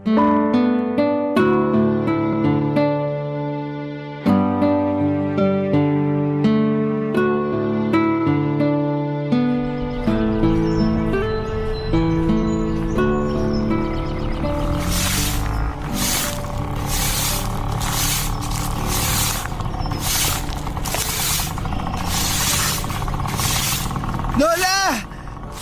Apo! Ikaw na ba yan? Opo. Oh, bakit mukhang nangangayayat ka?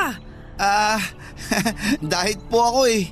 Lola, payakap naman oh. Siyempre naman, halika nga rito. Miss na miss ko na po kayo. Miss na rin kita, Apo. Salamat naman sa Diyos at pinakinggan niya ang matagal ko nang pinagdarasal sa Kanya. Aray, Oh, anong problema? Bakit may masakit? sandali lang po. Tingnan ko nga. Lola, wag na po. Diyos ko, Apo, bakit ang dami mong pasa? Nadulas po kasi ako nung isang araw. Pero promise, ayos lang po ako. Kael! Mami? Sabi ko na nga ba dito lang kita mahahanap eh. Aray, Hoy, Jonah! Mami! Tigilan mo nga po Itiwan ko! niyo po yung tenga ko! Bitawan mo siya! Aray, ang Ang kapal sakit! ng mukha mo para paglihiman ako? Hindi ba sinabi ko sa'yo na dumiretso ka sa bahay pagkatapos mong mag-enroll? I'm sorry, hindi ko po sinasadya. Miss na miss ko lang talaga si Lola. At dahil dito sa ginawa mo, mas lalo kang malilintikan sa akin! Itiwan mo ang apo ko! Kung hindi ikaw ang malilintikan sa akin! Huwag kang makialam dito dahil hindi ka kasali sa usapang to! Makikialam ako kasi apo ko na inaagrabyado mo! Umamin ka nga sa akin! Ikaw ba ang dahilan kung bakit ang dami niyang pasa? Alam mo ikaw, masyado ka na nakikialam eh. Kung gusto mong may inaalagaan, huwag yung anak ko ang pagdiskitahan mo! Ipaayos mo na lang yung matres mo at baka sakaling mabuntis ka pa! Aray! Sumusobra ka na! Wala kang karapatang sampalin ako, ha? At wala ka rin karapatan para saktan ang apo ko! Kaya na po magsalita ka. Yung mami mo ba yung may kagagawan dyan sa mga pasamo na yan? Lola, please. Huwag na nating palakayin to. Mami, please. Tama na po. Halika na, Kael! Muwi na tayo! Tumigil ka! Dito lang si Kael! Umuwi ka mag-isa mo, hayop ka! Masyado mong bine-baby yan, ma, ha? Kaya lumalaking lolas boy yan eh! Hindi na minor de edad yan para baby mo pa! At ikaw naman, Kael, pwede bang tigilan mo na yung pagsusumbong mo dito sa lola mo? Maniwala po kayo sa akin. Wala po akong sinabi kay Lola. Gusto ko lang talaga siyang makita. Yun lang yun. At talagang gusto mo pang paglihiman ako ng apo ko? Hindi! Yung gusto ko, yung tuluyan ka nang mawala sa buhay namin! Kung gusto mo ako mawala sa buhay mo, walang problema sa akin yon. Pero hindi mo ako pwedeng alisin sa buhay ng apo ko. Sa totoo lang nasasaktan ako sa pagsagot-sagot mo sa akin. Pero alam mo kung saan ako labis na nasasaktan? Nasasaktan ako kasi sinayang mo yung pagkakataon na maging mabuting ina sa nag-iisa mong anak. Pero magpasensyahan na lang tayo. Kasi simula sa araw na to, hindi na ako makakapayag na kunin mo pa sa akin ang apo ko. Itigilan natin tong kalokohan na to, Kael! Halika na! Mami, Ano? I'm sorry pero hindi na po ako sasama sa inyo. Ah, ganon. Pues simula ngayon, kalimutan mo na rin na nanay mo ako! Umalis ka na! Bago ko tuluyang makalimutan na anak kita! Pareho kayong mga walang kwenta! Mga buwisit! Magsama kayo! Mas lalo lamang po ako nagalit sa anak kong si Jonah pagkatapos ng away namin, Papa Dudut. Pero sa kabila ng lahat ng yon, tuwang-tuwa ako na sa wakas ay makakasama ko na ulit ang apo kong si Kael. Bumalik po siya sa bahay at dito na siya nakatira kasama ko. At ikinuwento na rin sa akin ng apo ko ang lahat ng nangyari habang nasa poder siya ni Jonah at ng kinakasama nito. Sabi ni Kael, palagi raw umiinom at nagyoyosi si Jonah at yung kinakasama nito. At inaaya pa raw siya ng mga ito na manigarilyo. Alam kong 18 years old na si Kael at hindi na siya minor de edad. Pero hindi ko pa rin matanggap na ang sariling ina niya ang naghihikayat sa kanya para magbisyo. Ang mas masakit pa dyan, sabi ni Kael, na tuwing nag-aaway daw si Jonah at ang kinakasama nito ay siya raw ang palaging pinagbubuntungan ng galit ni Jonah. Kaya ang dami niyang pasa sa katawan noong nakaraan. Talaga pong naawa ako kay Kael, Papa Dudut, kasi hindi naman niya hiningi na isilang sa mundong ito. Pero nagawa pa siyang kawawain at pagmalapitan ng taong nagsilang sa kanya. Kaya naman mula ngayon ay pinangako ko na sa sarili ko na hanggang sa huling hininga ko, ako na ang mag-aalaga kay Kael. Hindi ko na siya ibabalik sa nanay niya dahil alam ko na sa puntong ito, ako lang ang makapagbibigay ng tunay na pagmamahal ng isang ina sa apo kong si Kael. Barangay Love Stories. Barangay Love Stories. Papa Dudut, naging masaya at mapayapa po ang buhay namin ng apo kong si Kael. At naging masaya din kami sa piling ng isa't isa. Pero ang totoo po niyan, kahit na nagagalit ako sa mga ginagawa ni Jonah, may mga pagkakataon pa rin na nag-aalala ako sa kanya kasi anak ko pa rin naman siya. Pero tuwing naaalala ko yung mga masasakit na salita na sinabi niya sa akin, mas nare-realize ko na baka mas mabuti pa rin na hindi ko na siya muling makita at makausap. Malaki na siya at kaya niya nang ayusin ang sarili niyang buhay. At ang magagawa ko na lamang sa puntong ito ay ang ituon ang lahat ng pagmamahal, oras at atensyon ko kay Kael. Pero isang araw ay tinawagan kami ng college na papasukan ni Kael. Sinabi nila na kailangan na daw nila yung good moral certificate ni Kael. At noong tinawagan ko yung high school ni Kael, ang sabi nila ay aabutin pa daw ng ilang linggo bago ma-release yung good moral certificate. Pero ang sabi din nila ay may kopya na daw si Jonah noong certificate na yon. Ang totoo po niyan, may pagkatuso po itong anak ko na si Jonah. At hindi na po ako magugulat kung sinadya niya ang lahat ng ito. Kasi alam niya na balang araw ay kakailanganin din namin yung good moral certificate na hawak niya. Sa totoo lang, ayaw ko na sanang kausapin pa ang anak ko na yon, pero wala na po akong choice. Kasi ito lang yung paraan para mapabilis ang lahat, Papa Dudut.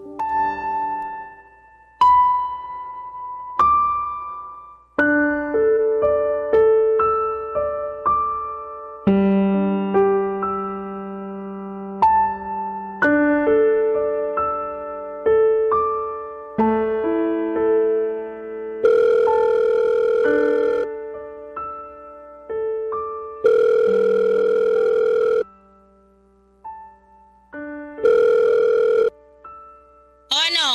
Jonah, Ma! Hindi ka pa ba nakukontento na nasa iyo na si Kael?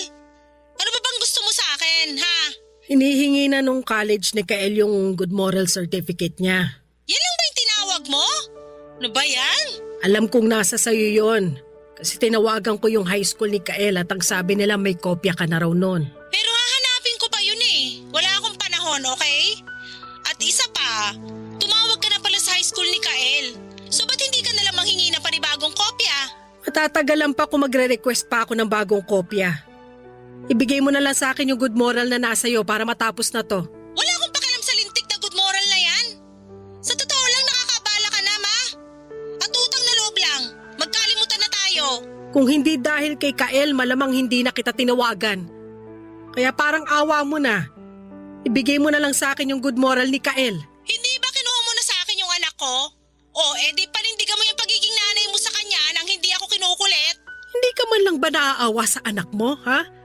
Para din sa kanya tong ginagawa ko. Hindi. Ba't ako maawa? Eh isang malaking pagkakamali lang naman yung batang yan. Napakahayop mo talagang babae ka. Kung gano'n naman pala yung tingin mo kay Kael, bakit mo pa siya kinuha sa akin noon? Kasi gusto ng boyfriend ko ng anak. Pero napagtanto niya rin na hindi niya kayang mahalin ang isang bata na hindi niya namang kadugo. Kung maghahanap ka ng lalaki, hanapin mo yung tipong mamahaling ka at ang anak mo. At ang kapal din naman pala talaga ng mukha mo. Talagang kinampihan mo pa yung kinakasama mo kaysa sa sarili mong anak. At bakit ko naman kakampihan yung batang yan? Ipapaalala ko lang sa'yo na yung batang yan ang dahilan kung bakit hindi ko na-enjoy yung teenage years ko. Depressed na depressed ako nung pinagbubuntis ko yung batang yan. At sigurado ko na ibang naging takbo ng buhay ko kung hindi na sana pinanganak yung walang kwentang batang yan. Ang totoo niyan, ikaw lang naman tong pumilit sa akin na buhayin ko yung si Kyle eh. Kung hindi mo kayang mahalin ang apo ko, huwag kang mag-alala kasi simula sa araw na to, ako na ang magiging nanay niya. At alam mo kung anong lubos na pinagpapasalamat ko? Yung hindi nagmana sa'yo si Kael. 18 lang yung anak mo, pero hindi hamak na mas may utak kesa sa'yo. Grabe ka naman makapuri kay Kyle. Pero ni minsan di mo nagawa sa akin yan. At bakit? Kapuri-puri ka ba? Simulat sa pool, wala ka ng ibang binigay sa akin kundi sakit ng ulo. Ang totoo niyan, Jonah, sa inyong magkakapatid, ikaw yung binigyan ko ng espesyal na atensyon, pero bakit ganon? Bakit ikaw pa tong lumaking suwail at pasaway? Dahil sa pesting apo mo na yan. Simula nung pinanganak ko yung tiyanak na yan, wala ka nang ginawa kundi baby ang hayop na yan. Naririnig mo ba ang sarili mo? Sarili mong anak? Pinagseselosan mo? Wala ka na sa katinuan! Pues kung wala ako sa katinuan, malamang may pinagmanahan ako. At kanina pa ba ako magmamana kundi sa'yo? Wala na patutunguhan tong usapan natin. Makikiusap na lang ako sa college ni Kael na bigyan kami ng extension doon sa hinihingi nilang good moral. Oh, ayun naman pala eh. So bakit mo ba ako tinawagan? Kasi nagbabaka sakali ako na may konting concern ka pang natitira sa anak mo. Susme! Patawarin! Lola, si Mami po ba yung kausap nyo? Apo, Ma, utang na loob. Huwag mong ibibigay yung telepono sa kanya. Naririndi ko sa boses ang batang yan. umalik ka na muna sa kwarto mo. Susunod ako, ha? Sige po. Huwag na magpapakita sa amin ni Kael kahit kailan. Yun lang ba? Sige, walang problema. Maniwala ka sa akin, Jonah. Simula sa araw na to, sisiguruhin ko na hindi na mangungulila si Kael dyan sa pagmamahal na hanggang ngayon, pinagkakait mo pa rin sa kanya. At magpapalit na rin ako ng SIM card para hindi nyo na ako matatawagan kahit kailan.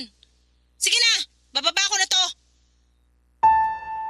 Sa puntong ito ay parang suntok sa buwan na yung gusto kong mangyari na magkasundo ang mag-ina, Papa Dudut. Pero sa mga panahong yon ay pinangako ko sa sarili ko na mamahalin at aalagaan ko si Kael hanggang sa huling hininga ko. Ipaparamdam ko sa apo ko na kahit na hindi siya sinuwerte sa nanay niya, kahit papaano ay sinuwerte naman siya sa lola niya. Lumipas ang 2 linggo at nakumpleto rin namin ang lahat ng dokumento para sa college ni Kael at pagkatapos ng ilang araw ay naging isang ganap na college student na ang apo ko. Grabe, Papa Dudut. Sobrang nakaka-proud talaga. Habang tinitingnan ko si Kael, alam ko sa puso ko na malayo ang mararating niya sa buhay. Matalino siya at punong-puno ng pangarap at sigurado din ako na hinding-hindi siya matutulad sa nanay niya. Pero kung maibabalik ko lang ang panahon, sana hindi ko na lamang pinabayaan si Kael sa nanay niya noon. Kasi imbes na makabuti, mas lalo ko lang nakikita na tinatago pa rin ni Kael yung trauma na dulot ng pagmamaltrato sa kanya ng nanay niya. May mga araw na bigla na lamang siyang umiiyak at kahit na hindi niya sabihin sa akin kung bakit siya umiiyak, alam na alam ko na si Jonah ang dahilan sa likod ng mga luha niya. At alam ko na patuloy pa rin siyang umaasa na balang araw ay magbabago yung nanay niya. Pero mukhang malabo na talagang mangyari yon. Kasi noong huling usapan namin ni Jonah sa telepono ay parang desidido na siya na itakwil si Kael. Mukhang hindi pa rin siya nakaka-move on sa pagiging teenager niya. Kaya di bali na lang. Ang importante ay sinusubukan ko pa rin i-distract si Kael lalo na kapag wala siyang pasok. Tuwing walang pasok si Kael ay pumupunta kami sa mga mall at nagbibigay din ako ng pera sa kanya para makapamili siya ng mga gusto niyang gamit. Pero sobrang practical po ni Kael. Imbis na bumili ng mga gamit, iniipon niya na lamang ang pera. Dito ko talaga nakumpirma na malayo ang mararating ng apo ko. Sa katunayan, Papa Dudut, patuloy ko pa rin iniipon yung pera o sustento na pinapadala ng tatay ni Kael sa akin. Kasi alam kong balang araw ay mapapakinabangan din yun ni Kael. Pero sa ngayon, kaya ko pa naman siyang buhayin gamit ang pensyon ko. Kaya tinatabi ko na lamang ang pera ng tatay niya sa ngayon. At isang araw, niyaya ko si Kael na kumain kami sa labas. Pero tumanggi siya. Kasi sayang daw ang pera. Kaya't nanatili na lamang kami sa bahay at makalipas ang ilang oras ay may narinig kaming katok sa pintuan, Papa Dudut.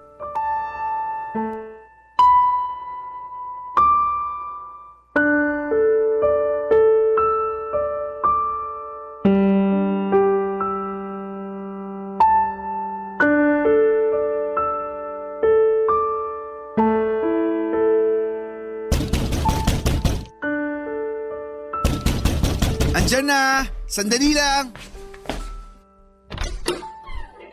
Mami! Bakit ang dami niyong dalang gamit? Kael, anak! Apo, sino ba yan?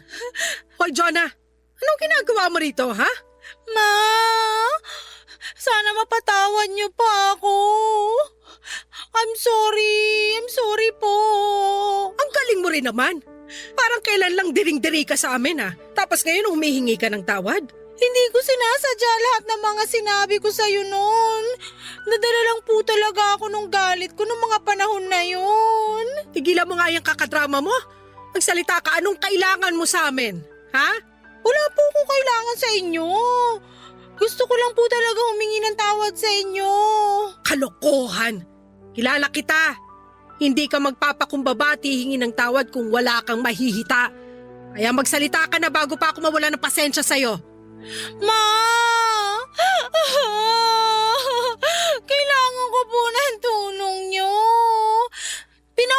na po siya. Ilang beses niya po akong sinakal nung huling nag-away kami. At anong tulong naman ang kailangan mo sa akin? Wala na akong matutuluyan. Ayoko na pong bumalik sa malaimpyernong bahay na yon. Pasensya ka na, pero hindi na kita matatanggap dito. Ipapaalala ko lang sa'yo kung ilang beses mo pinagmalupitan itong si Kael at kung ilang beses mo rin akong pinagsalitaan ng masama. Kaya sige na, umalis ka na rito. Ayoko na makita yung pagmumukha mo kahit kailan. Kael, pakiusapan mo naman tong lola mo. Parang awa mo na. Mami, I'm sorry. Pero kay Lola tong bahay at siya lang ang may karapatang magdesisyon. Ang kapal na mukha mong hayop ka. Nagsisisi na ako na iniri pa kita. Wala ka naman palang kwenta. Napaka-useless mo. Hoy, Kael, baka nakakalimutan mo na kahit pagbali-balik na rin naman natin ang mundo, nanay mo pa rin ako. Pero ni minsan ba nagpakananay ka sa anak mo? At base dyan sa tono ng pananalita mo, mukhang wala ka na talagang balak na magbago. At sa kung paano mo pagsalitaan ang sarili mong anak, mas lalo lang ako napapanatag sa desisyon ko na itakwil ka. Ma, I'm sorry. Pinapangako ko po sa inyo na magbabago na ako. Maawa po kayo sa akin. Wala na po talaga akong ibang mapupuntahan. Matanda ka na! Sigurado ako na kaya mo na ang sarili mo. Naririnig mo tong lola mo, Kael? Kita mo na kung gaano siya kasama, ha? Hoy! Kung may paraan lang para marinig ni Kael yung huli nating pag-uusap sa telepono, sigurado ako na kamumuhian ka ng bata. Lola, hindi na po kailangan. Kasi kahit hindi ko narinig yung pinag-usapan niyo ni Mami, alam ko na kahit kailan hindi na niya ako matatanggap. Hoy, hindi totoo yan! Oo, siguro nga itong lola mo yung nag-aalaga sa'yo ngayon. At siguro nga may mga panahon na nag-aaway tayo. Pero hindi ako nagkulang sa'yo. Oo, tama po kayo. Hindi kayo nagkulang. Hindi kayo nagkulang sa pagpapaalala sa akin na sana hindi na lang ako ipinanganak. Hindi kayo nagkulang sa pagpapaalala sa akin na isa akong malaking pagkakamali. At hindi kayo nagkulang na ipamukha sa akin na kinamumuhian niyo ako. Buong buhay ko, wala po ko ibang ginusto kung hindi ang mahalin niyo ako. Ang totoo nga niyan, hindi ko alam kung bakit kinailangan ko pang dumaan sa butas ng karayom para lang makalimos ako ng konting pagmamahal sa inyo. Pero ni minsan, hindi niyo pinaranas sa akin yun. Ayoko na po. Pagod na ako. Nakakapagod din pala yung tipong kailangan ko pang paghirapan yung pagmamahal na dapat matagal yun ang binibigay sa akin. Kael, apo, tama na yan. Pasensya na po kayo, Lola. Papasok na po ako sa kwarto ko. Wow! O ngayon, sana naiintindihan mo na kung saan ang gagaling ang anak mo. Kaya pakiusap, sana magbago ka na. At sana magkaroon ka man lang ng konting amor dyan sa anak mo. Malinaw na sa akin ang lahat. Malinaw sa akin kung paano mo binibrainwash si Kael para kamuhian ako. Utang na loob ang kitid-kitid ang utak mo. So ano na? Patitirahin niyo ba ako dito sa bahay niyo o hindi? Mas gugustuhin ko pang mamatay kesa patirahin ka uli dito. Pwes kung ganon, sana mangyari yan very, very soon. At huwag kang mag-alala kasi sagot ko na yung kape at tinapay sa lamay mo. Hayop ka! Simula ngayon, maghanap ka na ng ibang taong iintindi sa'yo. Kasi tapos na ako sa pagiging nanay ko sa'yo! I'm sorry po, nabigla lang talaga ako. Ma, parang awa mo na. Kailangan ko talaga na matutuluyan. Wala na akong ibang mapupuntahan. Napaka-plastic mo! Umalis ka na! Kung hindi ipapadampot na kita sa mga polis para masamahan mo yung boyfriend mo sa likod ng rehas!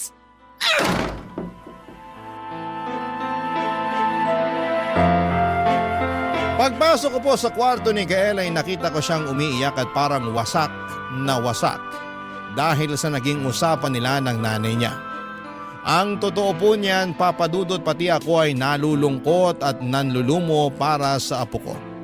Pero wala na akong magagawa kundi ang ipaliwanag sa kanya na hindi lahat ng nanay ay mauunawain at mapagmahal. Pero hindi ibig sabihin noon ay hindi na siya karapat-dapat mahalin at unawain. Kaya sa mga kabarangay po ninyo, lalo na po sa mga nanay dyan, gusto ko lang pong sabihin na sana huwag kayong magsawa na iparamdam sa mga anak ninyo na mahal ninyo sila. Kasi sa lahat ng naging karanasan ko kay Kael at Jonah, natutunan ko na lahat ng anak ay deserve na magkaroon ng magulang. Pero hindi lahat ng magulang ay deserve na magkaroon ng anak. Sa totoo lang ay hindi ko rin po alam kung saan ako nagkulang sa anak ko na si Jonah.